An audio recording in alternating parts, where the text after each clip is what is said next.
ஒரு நிமிஷம் கண்ணை மூடி கற்பனை பண்ணி பாருங்க. நீங்க இந்த உலகத்தோட உச்சியில நின்றுட்டு இருக்கீங்க. உங்களை சுத்தி வெறும் பனிமூட்டம் மட்டும்தான் இருக்கு. ஆனா திடீர்னு உங்க காலில் ஏதோ தட்டுப்படுது. குனிஞ்சு பார்த்தா அங்க ஒரு மனுஷன் படுத்துட்டு இருக்கான். அவன் தூங்குறான்னு நினைச்சு அவனை எழுப்ப போறீங்க. ஆனா அவன் தூங்கல. அவன் அங்க இறந்து போய் 20 வருஷம் ஆகுது. ஆனா அவனோட உடல் இன்னைக்கும் நேத்தோ சுத்தமாட்டி அப்படியே தான் இருந்துச்சு. எவரெஸ்ட் சிகரத்துல இன்னைக்கும் 200க்கும் மேற்பட்ட உடல்கள் இதே நிலைமையில தான் கிடக்கு. ஏன் அந்த உடல்களை அங்க இருந்து எடுத்துட்டு போக முடியலையா? இல்ல அங்க வரவங்களாம் எப்படி செத்து போறாங்க? அதை பத்தி தான் இந்த வீடியோல பார்க்க போறோம். நான் Arun. Welcome to sharing Arun.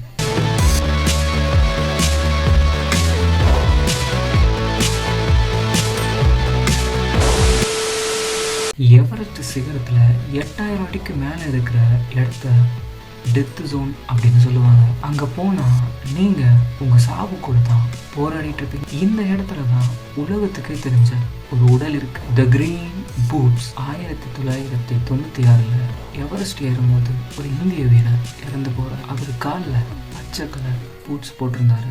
Sharing square. இங்க தான் ஒரு விசித்திரமான விஷயமே இருக்கு. கிட்டத்தட்ட 20 வருஷமா இந்த பாதையில நடந்து போறவங்க அந்த பிணத்தை தாண்டி தான் நடந்து போகணும். அந்த பச்சை பூட்ஸ் போட்டிருக்கிற உடம்பை பார்த்துட்டா நம்ம பச்சை பூட்ஸ் கிட்ட வந்துட்டோம், இன்னும் கொஞ்ச தூரத்துல தான் சிகரம் இருக்கு அப்படின்னு நடந்து போவாங்க. ஒரு மனுஷனோட உடல் மயில் கல்லா மாறிச்சு. பாத்தீங்களா? அதே மாதிரிதான் 1998 பிரான்சிஸ் அப்படிங்கிற லேடி ஆக்சிஜன் இல்லாம எவரெஸ்ட் சிகரத்துல ஏறி சாதனை படைக்கிறாங்க. ஆனா இறங்கி வர முடியல. அங்கேயே மயக்கம் போட்டு இறந்துடுறாங்க. அங்க போன மற்ற வீரர்கள் அவங்கள பார்த்து உதவ முடியாம அழுதுகிட்டு அவங்கள கடந்து போறாங்க.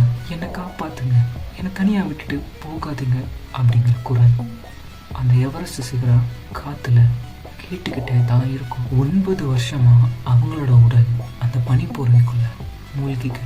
அதனாலேயே அவங்கள த ஸ்லீப்பிங் பியூட்டி அப்படின்னு கூப்பிடுவாங்க. இப்போ உங்களுக்கு ஒரு கேள்வி வரும், ஏன் எவ்வளோ டெக்னாலஜி வளர்ந்துருச்சு அந்த உடலை எடுத்துட்டு வர முடியாதா அப்படின்னு. உண்மை என்னன்னா அங்க ஆக்சிஜன் அளவு 30% தான் இருக்கும். ஒருத்தரால அங்க 5 நிமிஷம் கூட இருக்க முடியாது. மனுஷங்களை வச்சு எடுக்காம டெக்னாலஜியை வச்சு எடுத்தோம்னா கிட்டத்தட்ட 50 லட்சம் ரூபாய் செலவாகும். அது மட்டும் இல்லாம அந்த எவரெஸ்ட்ல ஏறுறவங்க சொல்ற விஷயம் என்ன தெரியுமா? எவரெஸ்ட்ல இறந்து போறது எங்களுக்கு பெருமை. அதனால பல குடும்பங்கள் அவங்க உறவினர்களோட உடலை அங்கேயே விட்டுட்டு வந்துடுவாங்க. இன்னைக்கு எவரெஸ்ட் ஒரு புனித மலையா இல்லாம ஒரு இடுகாடா மாறிட்டு இருக்கு. எக்கச்சக்கமான பிளாஸ்டிக், ஆக்சிஜன் சிலிண்டர் அப்படின்னு அந்த இடமே நாசக்கேடா மாறிட்டு இருக்கு. ஆசைக்காகவும் புகழுக்காகவும் இயற்கை கூட விளையாடுற நம்ம விளையாட்டுக்கு ஒரு எல்லையே இல்லை. மனுஷனுக்கு பிடிச்சி அப்படின்னு இயற்கையை நாசப்படுத்தலாமா? எவரெஸ்ட் சிகரம் அப்படிங்கிறது வெறும் மலையில், அது பல பேரோட கனவுகள் மறைஞ்சு இருக்கிற ஒரு மர்ம இடம். நீங்க என்ன நினைக்கிறீங்க?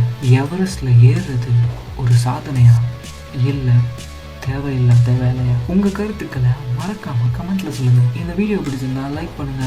இதே மாதிரி இன்ட்ரெஸ்டிங்கான வீடியோல சந்திக்கிறேன். ஸோ அதுவே உங்களிடமிருந்து விடைபெறுகிறேன். உங்களில் ஒருவன் அருண்.